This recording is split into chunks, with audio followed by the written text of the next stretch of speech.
What's going on, YouTube? Welcome back to the Coco Brass YouTube channel, where today we're just going to be jumping in and taking a quick look at updates for my 13.7 build. I finally got the tax stamp in, and so this could be an official SBR. So we will go over the lower, the new optics setup that I'm very excited to show you all. And then we will also be taking another look at my 14.5 build. Changed a couple things on it, and I'll explain that to you. So let's get into it. First off, if you're taking time out of your day to come and view this video, I can't ever thank you enough. Go ahead and drop a like, comment, subscribe. Try to get this video out into the algorithm and all my other past videos out into the algorithm so we can grow the Cook and Brass family.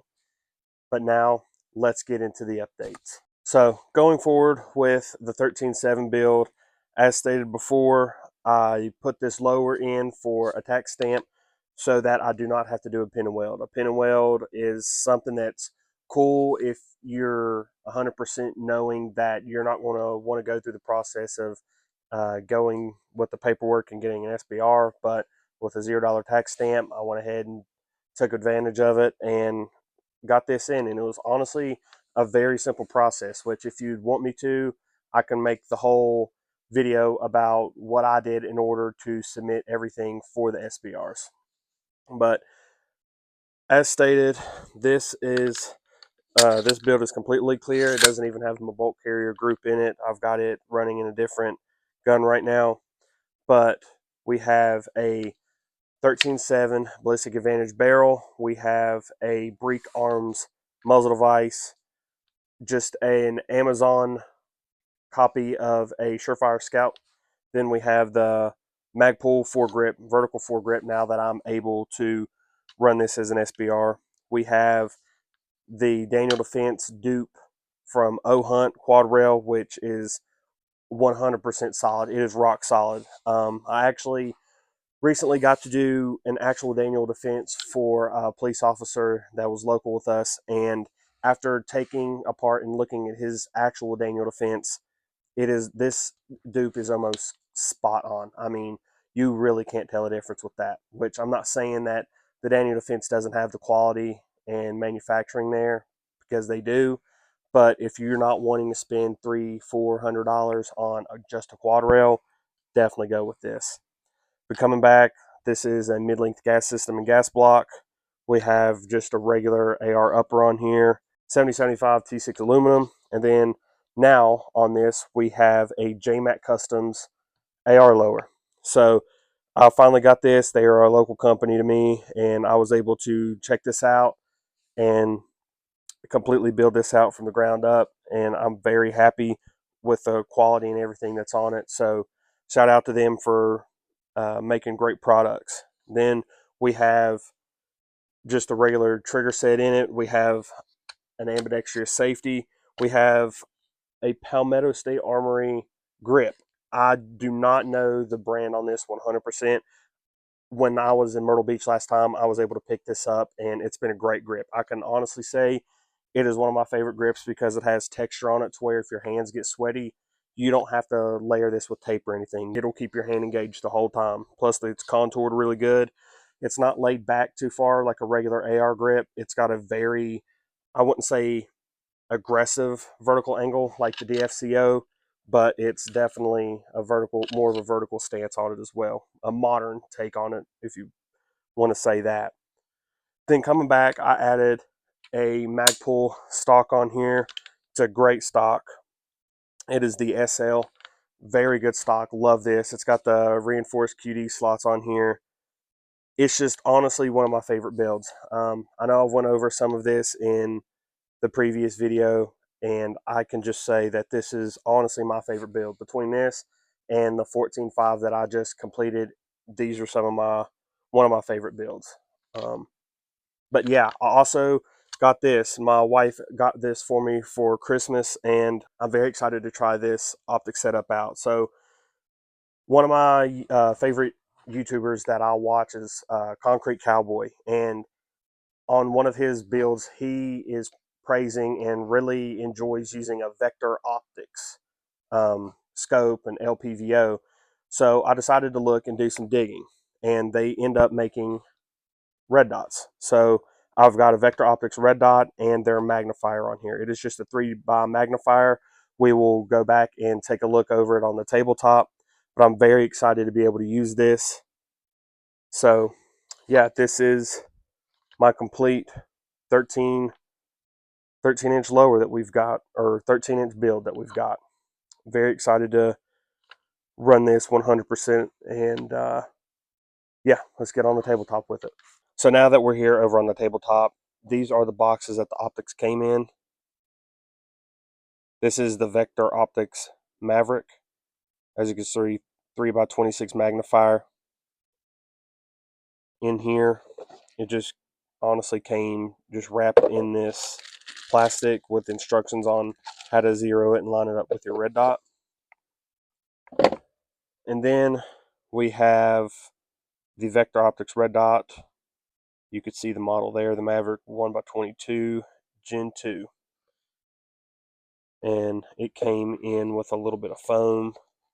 As you can see, it's kind of on the same lines as how the Sealy comes packaged, just the cardboard box and the foam to keep it safe while it travels from place to place. And then here you go. As you can see, I've got the lens covers on there to protect the lens, everything on there. But here it is, up close and personal. As you can see, Vector Optics put in there. You have adjustable turrets, which they are exposed. So as you can hear the audible clicks, they do not have any kind of cap on them whatsoever. So you don't have to worry about screwing the cap off in order to try to get to your adjustable turrets. You're just able to dial it in right here, which they're pretty positive retention on them. So you don't have to worry about bumping them, because that was my biggest worry when I first got this in, is that I was afraid that I'd be running drills and bump the elevation or the horizontal direction on it and throw my zero off. But with feeling how positive the retention is on that, I don't think you'd have to worry about that, to be completely honest. But then under here you have the battery tray, which is CR 2032, I believe. And then you have 11 adjustments. So it goes 0 to 11, and it's just a turn knob, just like most of the cheap red dots are.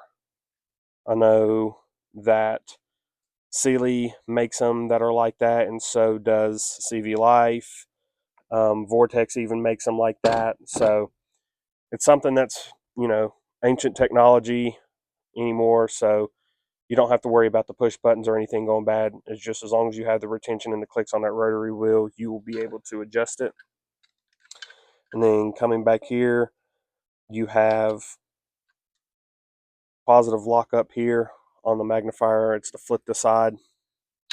So locks into place there. Then you have to press this and then it goes over.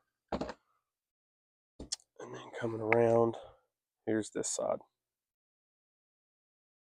So as you can see, this is honestly a direct copy of the AT3 Tactical 3X magnifier and the Bushnell magnifier. They all have that rubber outcoating like this, and like I said, they are absolutely identical. The eye relief on this isn't the best, but honestly, for a sub $100 magnifier, you really can't complain. And then the brightness on these are really, really good. I was able to go outside in full daylight and see the red dot on there, and it's honestly very impressive for what it is. I'm excited to get out to the range and try to get this zeroed in, probably zeroed out at my normal 35 yards, and just go and drill targets from there, which when I'm able to get out to the range, we'll go ahead and video the zeroing process of this and see the durability of it. I'm still doing a durability test on the last Sealy that I did, which I think it was the Sealy T10, and it's doing great. I mean, it absolutely runs like a top. So I'll probably need to do a follow-up video on that, which that'll come at some point in time once I feel like I can give my 100% honest opinion on it. But yeah, we'll throw these in the mix as well for the 13.7 upper build. Then, on another update, This is the 14.7 or 14.5 build that I posted on the last video, and I changed the handguard, changed the muzzle device, because I was not 100% happy with the quad rail semi-tucked look that I was going for. I'm not saying that I absolutely hated it, but I also wanted to try this handguard that I got. It is by GunTech. Yes, it's nothing crazy. It's definitely a lighter and thinner handguard for sure, but it definitely helps lighten up the gun. And I'm very happy with how it installed. Very solid lockup. You have 6 different screws around it for top positive retention on there. The only thing that is a downside for this is it does not have anti-rotation tabs built into this.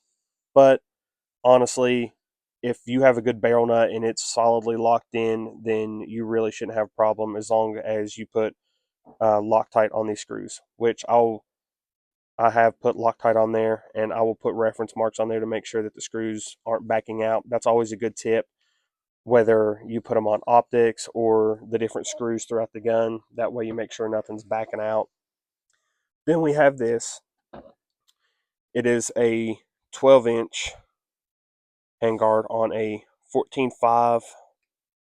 I can't remember if it's 14.5 or 14.7 barrel, forgive me. But you've got the chrome Roscoe barrel, and then I have a 3-prong muzzle device or flash hider on there. So I'm really happy with how this turned out. I think this is for sure how it'll stay. Probably just going to try to find a foregrip or something to throw on there to probably complete the build. And then this will be ran on my SBR lowers. I still have 2 tax stamps out and waiting to come in for approval, which I figure since I got the one a day or two ago, then those other 2 shouldn't be too far behind it. But yeah, we're still running the 1-4 Monstrum LPVO. As you can see, the paint job is starting to wear off. It was originally a full FDE color, but spray painted it black to try to match everything else because I think that FDE looked really cheap.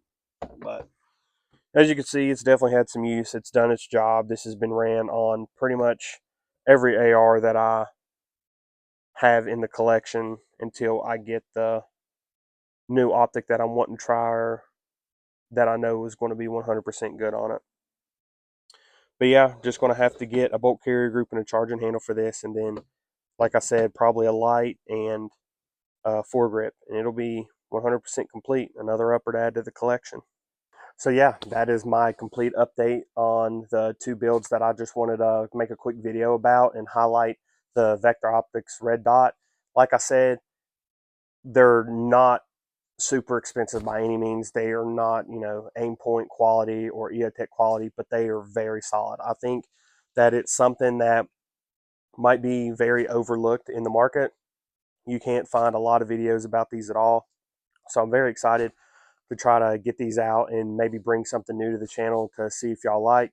If you end up liking this review and I end up liking their product, then I might try to get one of their scopes to throw on either the Coyote rig that I'll be making a video about here soon, or probably, my competition build going forward. So it just depends on how everything goes. If they make solid products and then, they hang in there, cool. Then we'll make a follow-up video with some more of their products. But if they don't, then probably never see another thing from them again. But I'm excited to test it out. And like I said, the 13.7 is one of my favorite builds between it, my 11.5, my 14-inch, and my 16-inch go to war rifle that I still haven't made a video about, which it'll be coming soon. It's probably, it was my number 1 build that I've done for sure, as far as parts and quality parts, putting everything in there and just pouring time into it. So very excited to make that video for y'all coming up. So yeah, if there's anything specific that you want to see coming up, if there's something on a previous video that you would like to see a follow-up review on or a round review on, we're going to try to get out to the range and try to finish up some of these durability tests on some of these uppers, optics, lights, so on and so forth, and go from there. But yeah, I can't ever thank you enough for being here. If you've used Vector Optics before, go ahead and drop a comment down below. If you've used any of the GunTech products, let us know down in the comments below as well. But I hope you have a blessed day, and thank you.